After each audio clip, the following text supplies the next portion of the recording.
Let us meditate for a few moments and purify our heart by remembering the divine form of the Master. Shanti, Shanti. Peace, peace, peace be unto all. Om Stapakaya Chadharmasya Sarvadharma Swarupine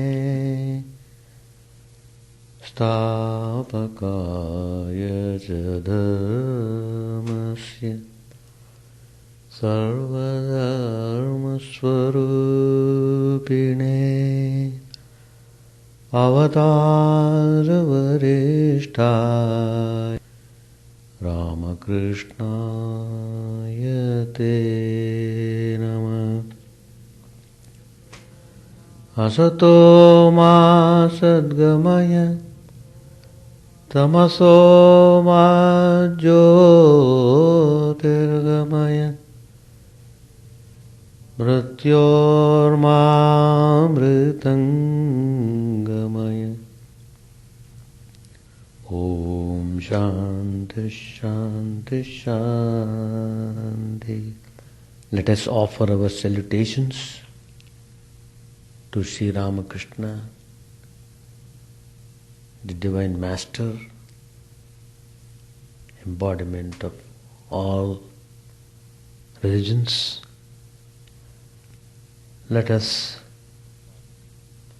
follow his teachings to get rid of ignorance so that we may be able to realize the goal of our human life, namely realization or experience of the truth. Sri Ramakrishna has said many times that there are so many ways to approach the truth. Infinite ways are there. Just as the universe has infinite number of people. You can't count them. So everything is infinite. That is the nature of the truth. In Sanskrit it is called Anadi, Ananta. It is beginningless, endless. It goes on this way. Millions and millions of years, the creation goes on. Involution, evolution. Again it is indrawn, again it comes out. So, this cycle goes indefinitely. So also births and deaths. We are passing through number of births and deaths. How many times we have been born? How many times we have been dying? How many times we will be again be born? Until and unless we realize the truth, we keep on coming and going, back and forth. Nobody can stop it. What is it that makes us come back and forth? It is the insatiable desires. Mind is full of desires. That also, if I have to say, infinite desires. Where is the end? Is there anyone who has fulfilled all the desires? None. Well, if desires bring you great joy and give freedom from pain and suffering, the desires are welcome. But in actual experience, we find it is not so. So Sri Ramakrishna has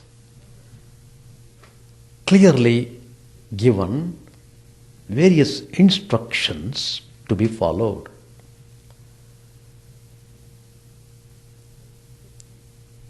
The instructions are easy to understand, but difficult to practice them. When it comes to the level of practice, we come across number of difficulties, obstructions, problems on the way. Well, we have to march on. You have to walk over the obstacles. We must never turn back. Go onward. Don't sit down and idle the time anymore. Face the situations, challenges in every manner possible.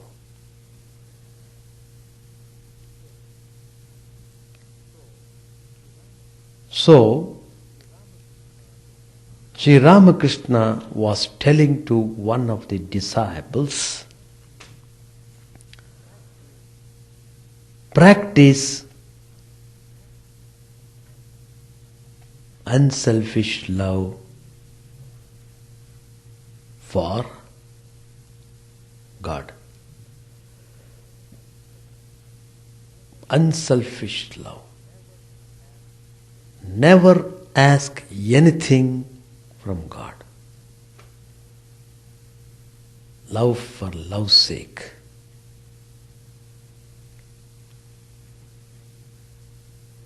One of the direct disciples of Sri Ramakrishna said, if we love God for what we can get from Him in the world, it only means we really love the world, not God. In that sense, we can never be true devotees. Unless we become true devotees, we will not be able to have the bliss of the vision of God. What is the nature of love? It is to love the beautiful.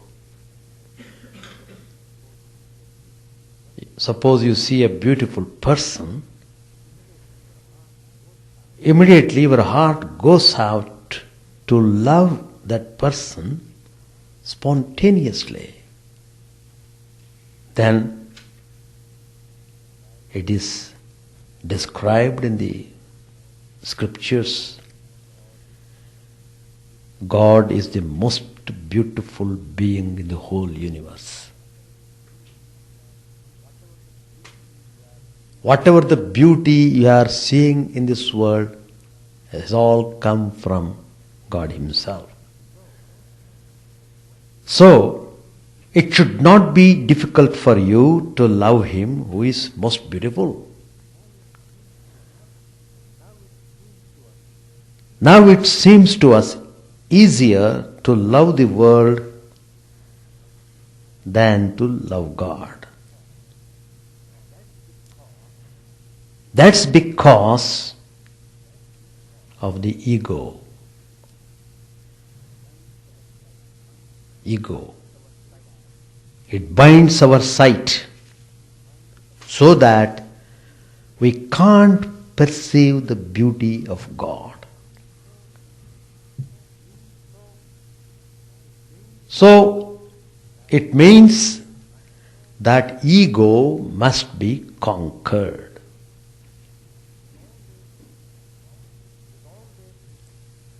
It is always a falsifier.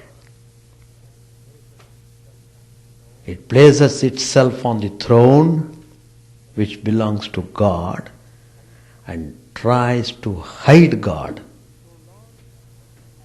So long as the ego is on the throne, we can never hope to see or love God. I love myself.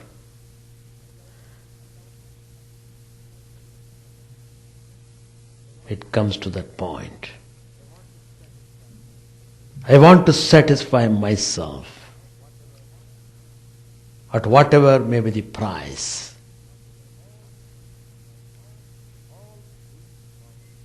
All these are the functions of the ego, which is very predominant in every being, and we are pulled down to various difficult situations on account of this horrible ego. Hate and anger are the signs of the ego. If a man hates anyone or gets angry with anyone, you may be sure that that person has not conquered his ego and cannot feel true love in his heart. What is this ego? A mere soap bubble. One blow will break it and reveal its hollowness. We must get rid of the ego and reach the stage where we can say sincerely, no I, not I, but thou. When you have been able to put down the ego, love of God will come of itself. So, Sri Ramakrishna tells you to watch whether your love for God is increasing day by day. As you think, so you act. As thoughts of love help in expanding the self, so do thoughts of anger and jealousy lead to its contraction.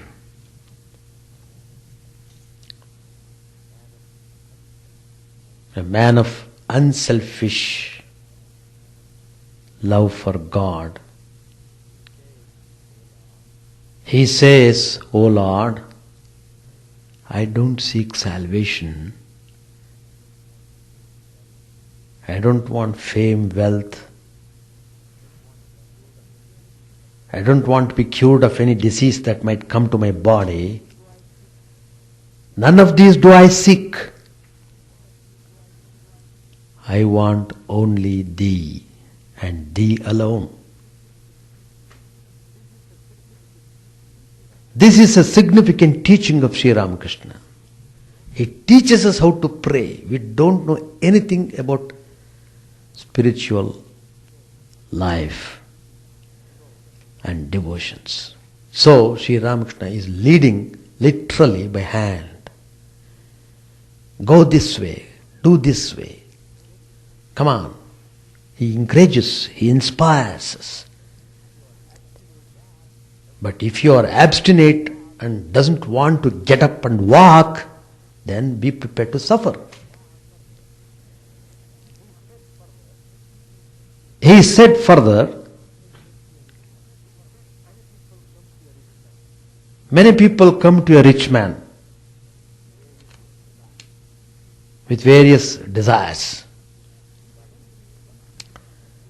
But if somebody comes to him simply out of love, not wanting any favor,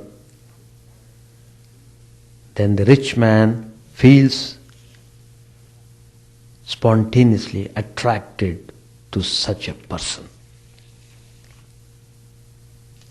Such is the wonderful effect of selfless love. Prahlad, a great devotee of Lord Vishnu, which we read in Srimad Bhagavad Puran, had this unselfish love, this pure love for God without any worldly end.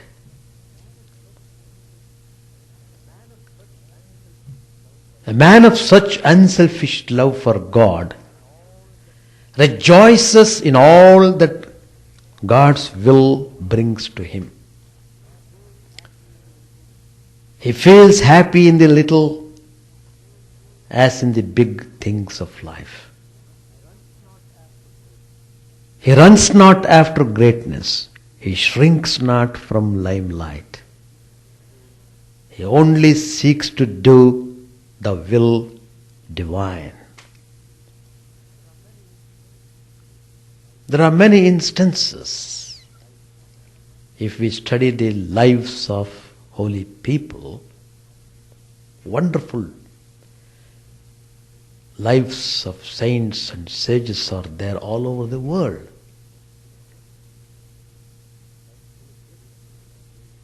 Like Kulashekar, a great devotee of Lord Vishnu, the king of Kerala in India, he was happy living in the comforts of a palace.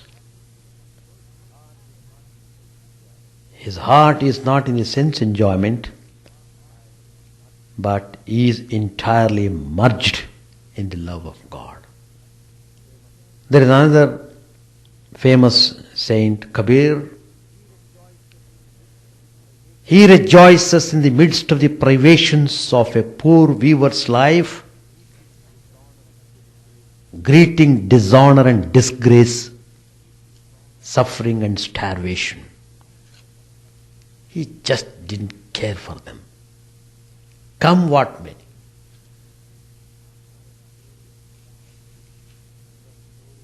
And there is another story of Sudam, again in Bhagavad, a great devotee of Lord Krishna.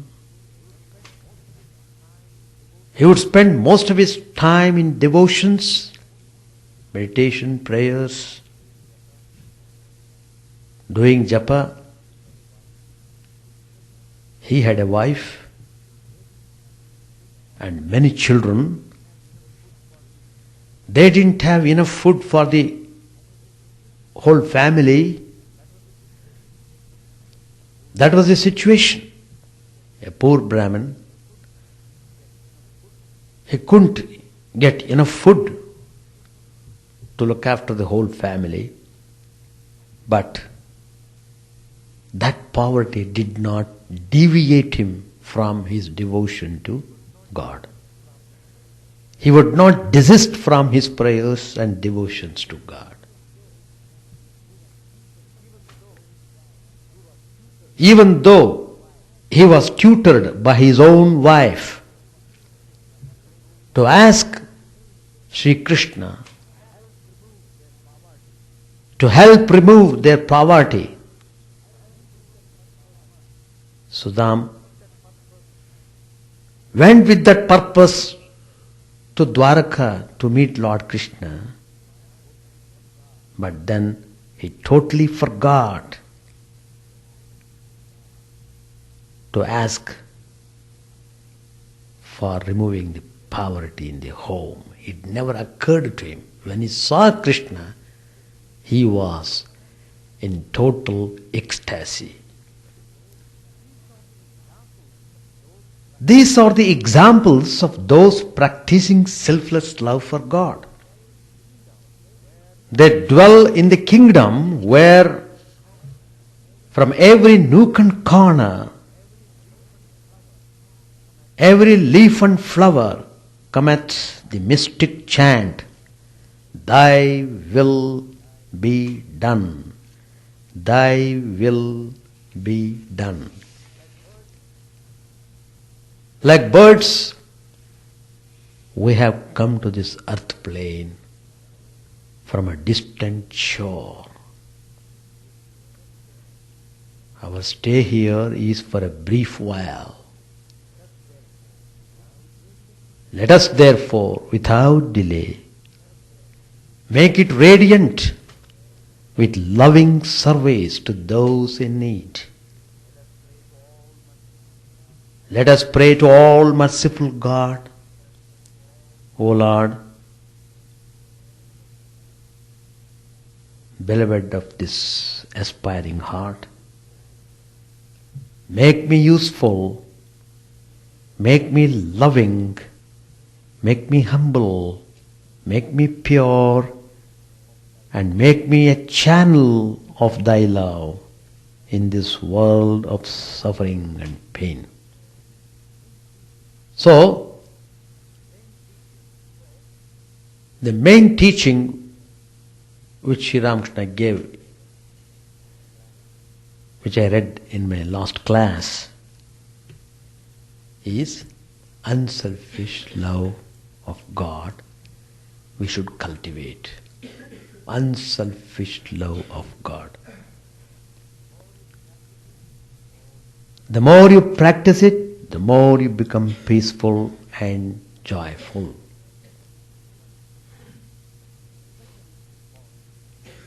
Second important thing which Sri Ramakrishna emphasizes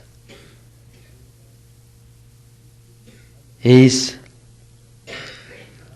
that we shouldn't allow the bad thoughts which would excite passions to enter into the doors of your mind. Very important. Sometimes such thoughts try to creep in because of the force of the samskaras or impressions accumulated in our previous lives, and also on account of our daily activities. At that time, Sri Ramakrishna suggests pray. Pray earnestly and remember the ideals set before you. And struggle unremittingly to free your mind of all impurities. Mere suppression of passions helps little. There must be a high ideal along with self-restraint. Without a high ideal, the passions will find another outlet. You must give them a new direction. Then you will be automatically rid of them.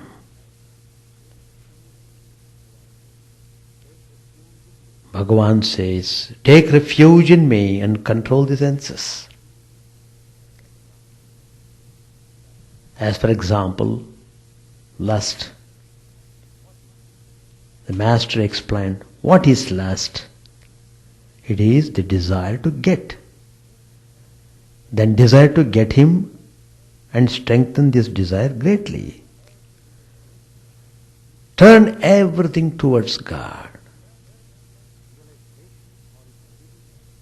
Realization or experience of the truth is my goal. I should be able to experience it in this very life. Accordingly, I must utilize all my energy under my command towards realization of this ideal. That's all about my comments regarding the previous reading of the Gospel of Sri Ramakrishna. Page 388.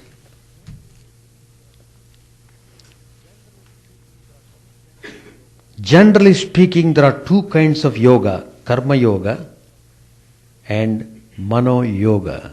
That is to say, union with God through work and through the mind. There are 4 stages of life: brahmacharya, garhastya, vanaprastha and sannyas. During the first 3 stages, a man has to perform his worldly duties. The sannyasi carries only his staff, water pot and begging bowl. He too may perform certain nitya karma, but his mind is not attached to it. He is not conscious of doing such work. Some sannyasis perform nitya karma to set an example to the world. If a householder or a man belonging to the other stages of life performs action without attachment, then he is united with God through such action. In the case of a Paramahamsa like Shukdev, all karmas, all puja, japa, tarpan, sandhya and so forth drop away. In this state, a man communes with God through the mind alone. Sometimes he may be pleased to perform outward activities for the welfare of mankind, but his recollection and contemplation of God remain uninterrupted. It was about 8 o'clock in the evening. Sri Ramakrishna asked Mahima Charan to recite a few hymns from the scriptures. Mahima read the first verse of the Uttara Gita, describing the nature of the Supreme Brahman. He, Brahman, is one partless, stainless and beyond the ether, without beginning or end, unknowable by mind or intelligence. Finally, he came to the 7th verse of the 3rd chapter, which reads, "The twice born, that is, the Brahmin, Kshatriya or Vaishya caste, who has its second or spiritual birth at the time of his investiture with the sacred thread, worships the deity on fire. The Munis contemplate him in the heart. Men of limited wisdom see him in the image, and the yogis who have attained same-sightedness behold him everywhere." No sooner did the master hear the words, "the yogis who have attained same-sightedness," than he stood up and went into samadhi, his arms supported by the splint and bandage. Speechless, the devotees looked at this yogi, who had himself attained the state of same-sightedness. After a long time, the master regained consciousness of the outer world and took his seat. He asked Mahima to recite verses describing the love of God. The latter recited from the Narada Pancharatra. What need is there of penance if God is worshipped with love? What is the use of penance if God is not worshipped with love? What need is there of penance if God is seen within and without? What is the use of penance if God is not seen within and without? O Brahman, O my child, cease from practicing further penances. Hasten to Shankara, the ocean of heavenly wisdom. Obtain from him the love of God, the pure love praised by devotees, which snaps in twain the shackles that bind you to the world. Master said, On hearing these verses, the Master was about to go again into an ecstatic mood, but he restrained himself with effort. Mahima read from the Yati Panchaka, I am she, the Divine Mother, in whom the illusion of the universe of animate and inanimate things is seen, as in image, and in whom the universe shines, being the play of our mind. I am she, the embodiment of consciousness, who is the self of the universe, the only existence, knowledge and bliss. When the Master heard the line, I am she, the embodiment of consciousness, he said with a smile, whatever is in the microcosm is also in the macrocosm. We shall stop here. Now time for discussion. Any questions, comments, experiences? The main teaching of the Hinduism is to love God, to realize Him in this very life. That's all. Realize the truth. God can be called by any manner, whether God with particular form or God without form, or God with attributes, or God without attributes. It has infinite scope. Hinduism has infinite scope for the worshippers of God.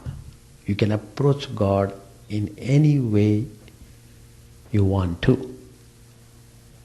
The 4 yogas are mainly prescribed for reaching the goal, to experience that highest truth, to have the vision of God.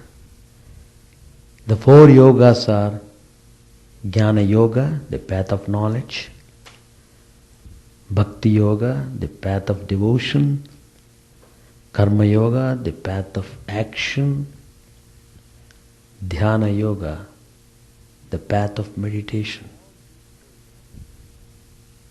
All these 4 yogas are unique. But all these yogas need certain common disciplines to be followed by the aspirants. Without practicing discipline, you will not be able to experience the truth.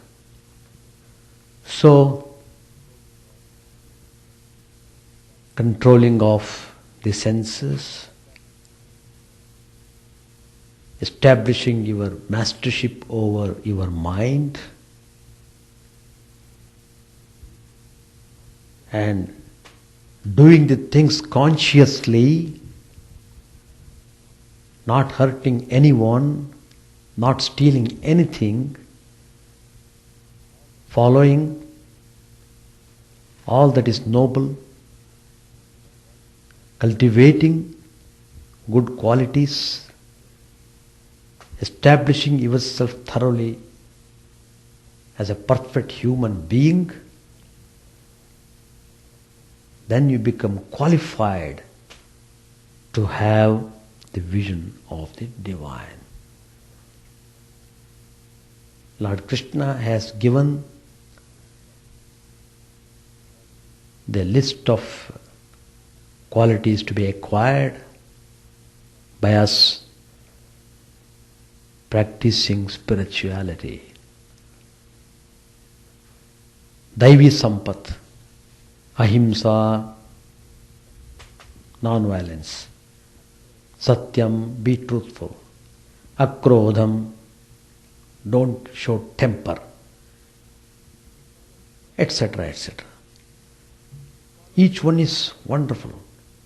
If you follow one of these qualities, by chain, all the other qualities will come to you automatically. So, living the life is more important. The result will come by itself. Take care of the plant, water it every day, remove the weeds, apply manure at the proper time. Take care of these things,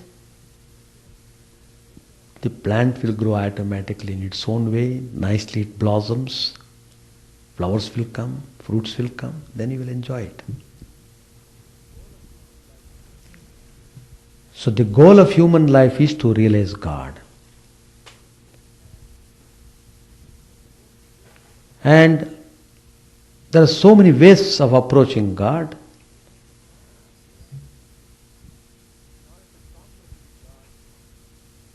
In order to comprehend God,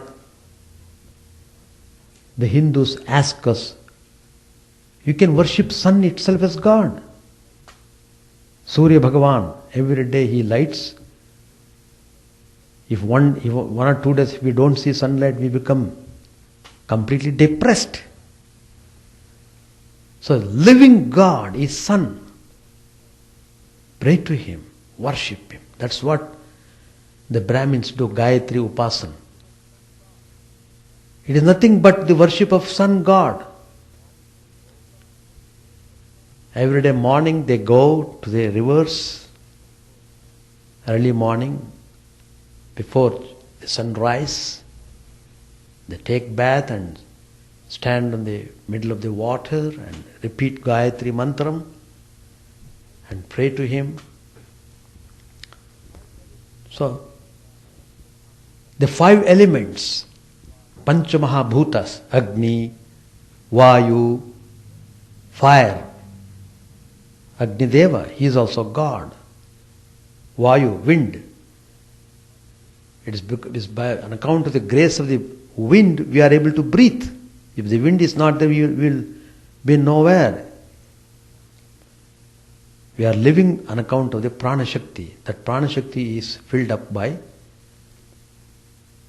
Vayu, wind god. Jal, water. The whole system is resting in water. It is so precious and so gracious. If we drink nice, cool, clean water, oh, you feel refreshed. So they are living gods. Worship them properly, following the disciplines. Then you will realize the truth.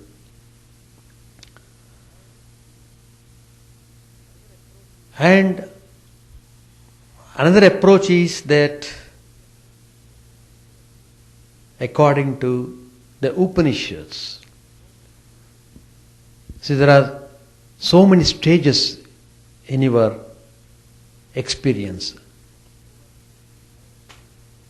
going from lower truth to higher truth, you can put that way. The God whom we are trying to see outside or somewhere is verily in your own heart. That's what the Upanishad says. Each one's heart is a temple of God. God dwells in each one of us. in the form of light, which you can see by following meditation, process of meditation. So like that, these are all various methods to reach the truth. Whatever that distracts you away from God must be rejected. Whatever that helps you to go towards God must be followed up. That's a broad classification of the discipline which you should maintain. You know certain things are bad. Knowing that, why do you go again and again and get yourself soiled? Any more question? Any question? Any more? All questions solved. Comments? See, Vedas are the main scriptures of Hindus. Vedas. 4 Vedas are there. Yajurved, Rigved, Atharvaved, Samved. Rigved is the largest of the 4 Vedas. All these Vedas have got 2 sections. One is Karmakanda, ritualistic section, deals with rituals.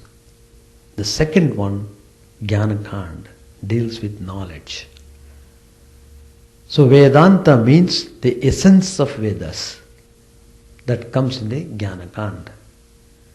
The essence of Vedas is the knowledge of the self, knowledge of Atman. Who am I? Who am I? You have to find out. Every now and then we say, I, my body, my friend, my, me, mine, etc. Who is that me, mine? Find out. That is the knowledge of the Atman, spirit. Bodies may come and bodies may go. I may have this body now, next time, probably in my next life I may take another body. Bodies come. I say my body. My body has become sick, my body has become old. I reject my body and go to some other place. Just like coming to Chicago from Iowa. Afterwards you feel Chicago is very cold, extremely cold, you will go to Washington. Like that, going from place to place. So we take bodies. It's nobody else is giving. Nobody else is forcing us. Each one is forcing himself or herself to a particular body on account of his or her own desires. I want this. So you prepare yourself to get what you want. So, if you want God, you will get God. Whatever you want, you will get. So, the rituals in the Vedas, they deal with krama mukti, that is, those who cannot completely get rid of desires. The method is given. Alright, do you want to have desires? Have the desires fulfilled. Worship God and get the desires fulfilled. So by going through that process, you will be slowly developing love towards God. And so Vedas deal with all these things. And all the knowledge what you find is in the cosmos, they are all apara vidya, lower knowledge. Para vidya means supreme knowledge, that is God Himself. So we should aspire for para vidya, not this secular knowledge. That's what our Hinduism tells. No, desires will give you a chance to show that you can't fulfill the desires. Desires will give you a chance to practice renunciation. That's how I see. Yeah. Desires are desires, but then there are bad desires and good desires, harmful and not harmful. So there are so many classifications. If you want to have desires, why don't you have harmless desires? Even in those harmless desires, again, why don't you have those desires which take you towards higher life? Like that. But the desires are the cause for bondage. That's the truth. Desires are the prison house. You are being imprisoned by the desires. Not able to get out. There are so many ways of getting rid of desires. Not to increase any more desire. To burn whatever the desires that might come up again and again. And to engage yourself in such activities to counteract desires which take you away from the truth. Like that. That only shows it takes so much time for the individual to realize the fact. It takes so much time. That's true. That's true. It is not given by somebody else. It is you alone are working out yourself. Why everybody doesn't have that? Everybody is working. Everybody is working. But somebody should say you are working that way. Everybody is working in that direction. See, even though a holy man may come to you and tell, oh, please, why do you unnecessarily drag your life like this? Come on, you devote your whole time to spiritual life, etc., etc. You can't impose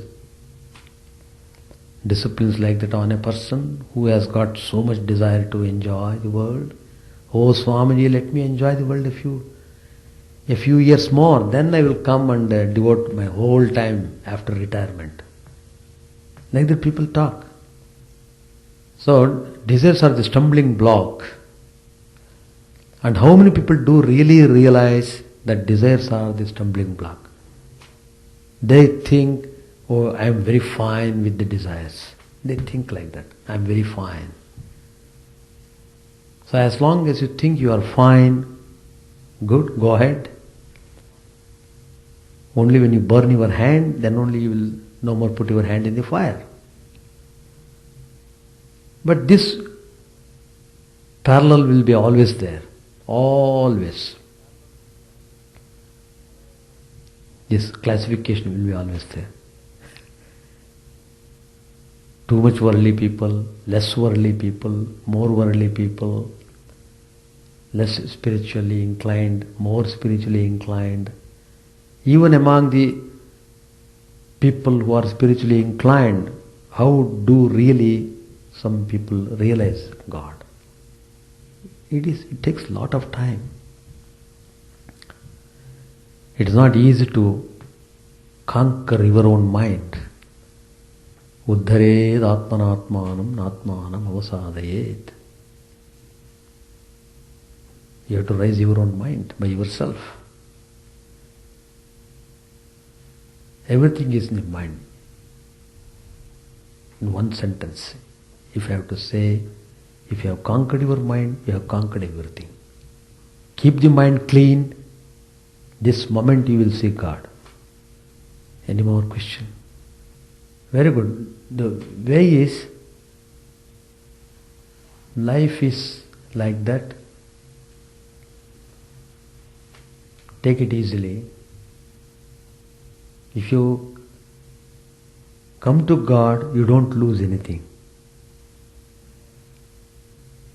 Remember that point very well.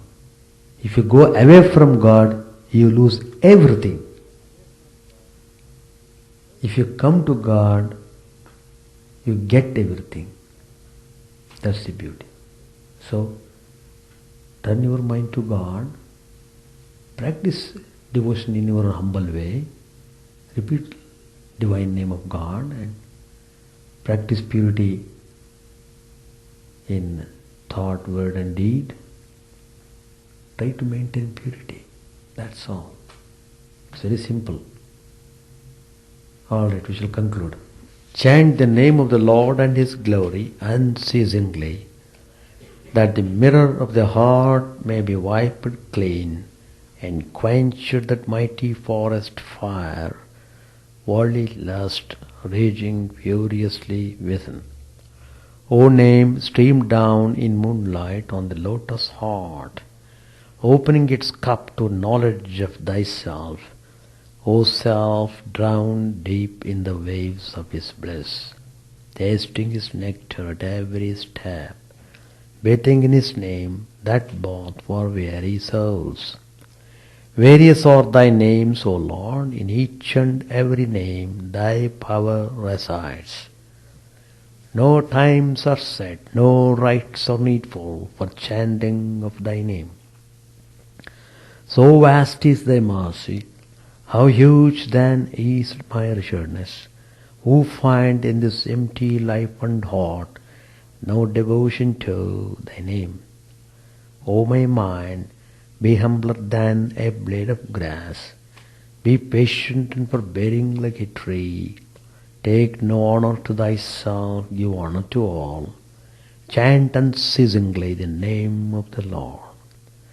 O Lord of the and soul of the universe, mine is no prayer for wealth or retinue, the playthings of lust or the toys of fame. As many times as I may be reborn, grant me, O Lord, a steadfast love for Thee. A drowning man in this world's fearful ocean is Thy servant, O sweet one. In Thy mercy, consider him as dust beneath Thy feet. Ah, how I long for the day when an instant's separation from Thee, O Lord, will be as 1,000 years, when my heart burns away with its desire, and the world without Thee is a heartless void. Prostrate at Thy feet let me be, in unwavering devotion, neither imploring the embrace of Thine arms, nor bewailing the withdrawal of Thy presence, though it tears my soul asunder. O Thou, who stillest the hearts of Thy devotees, do with me what Thou wilt, for Thou art my heart's beloved, Thou and Thou alone. O Lord, lead us from the unreal to the real, lead us from darkness to light, and lead us from death to immortality. May all be free from dangers, may all realize what is good, may all be actuated by noble thoughts, may all rejoice everywhere, may all be happy, may all be free from disease, may all realize what is good, may none be subject to misery. May the wicked become virtuous, may the virtuous attain tranquility, may the tranquil be free from bonds, may the freed make others free, may good betide all people, may the sovereign righteously rule the earth, may all beings ever attain what is good, may the worlds be prosperous and happy, may the clouds pour rain in time, may the earth be blessed with crops, may all countries be freed from calamity, may holy men live without fear, may the Lord, the destroyer of sins, the presiding deity of all sacred works, be satisfied. For He being pleased, the whole universe becomes pleased. He being satisfied, the whole universe feels satisfied.